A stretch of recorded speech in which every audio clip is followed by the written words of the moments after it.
Hello my dear guys, আসসালামু আলাইকুম। উসমান সাল মেডিকেল সার্ভিসেস ইউটিউব চ্যানেলের পক্ষ থেকে আপনাদেরকে জানাই স্বাগতম। আশা করি আল্লাহর রহমতে আপনারা সবাই ভালো আছেন।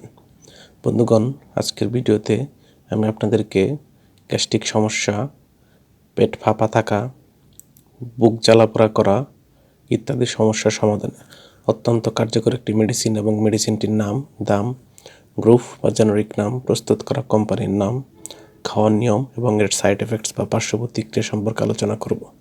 তবে ভিডিওটি শুরু করার আগে আপনাদের প্রতি অনুরোধ, আপনি যদি আমার চ্যানেলে নতুন হয়ে থাকেন তাহলে অবশ্যই চ্যানেলটি সাবস্ক্রাইব করে লাইক, কমেন্টস এবং শেয়ার করবেন। বন্ধুগণ, আমাদের অনেক সময় গ্যাস্ট্রিক সমস্যা বা পেটে অতিরিক্ত গ্যাস হয়, বুক জ্বালাপোড়া করে এবং পেট ফাঁপা থাকে।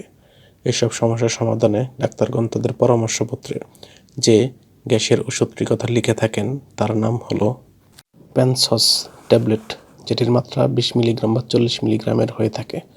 এটির গ্রুপ বা জেনারিক নাম হলো পেন্টোপ্রাজল সোডিয়াম এবং এটির উৎপাদনকারী প্রতিষ্ঠানের নাম হচ্ছে নিপ্রোজিয়ামাই ফার্মাসিউটিক্যালস লিমিটেড। প্যানসস ট্যাবলেটের প্রতি পিসের দাম মাত্রাভেদে যথাক্রমে 7 টাকা বা 10 টাকা।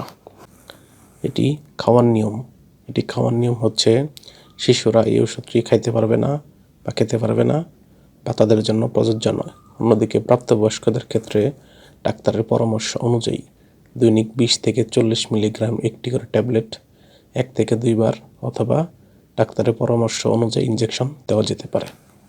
অর্থাৎ ডাক্তারের পরামর্শ ছাড়া কোনো ধরনের ওষুধ খাওয়া যাবে না। গর্ভাবস্থায় এবং স্তন্যদানকালীন সময়ে এটি খাওয়া যাবে কিনা তার পরামর্শ অবশ্যই চিকিৎসকের কাছ থেকে নিতে হবে। এই ওষুধটি খাওয়ার পর কিছু সাইড এফেক্টস বা পার্শ্ব প্রতিক্রিয়া দেখা দিতে পারে, যেমন মাথা ব্যথা, ডায়রিয়া, তলপেটে ব্যথা, র্যাশ, নিদ্রাহীনতা ইত্যাদি পার্শ্ব প্রতিক্রিয়া দেখা দিতে পারে। ওষুধটি আলো তাপ থেকে দূরে ঠান্ডা এবং শুষ্ক স্থান রাখতে হবে এবং অবশ্যই শিশুদের হাতের নাগালের বাইরে রাখতে হবে।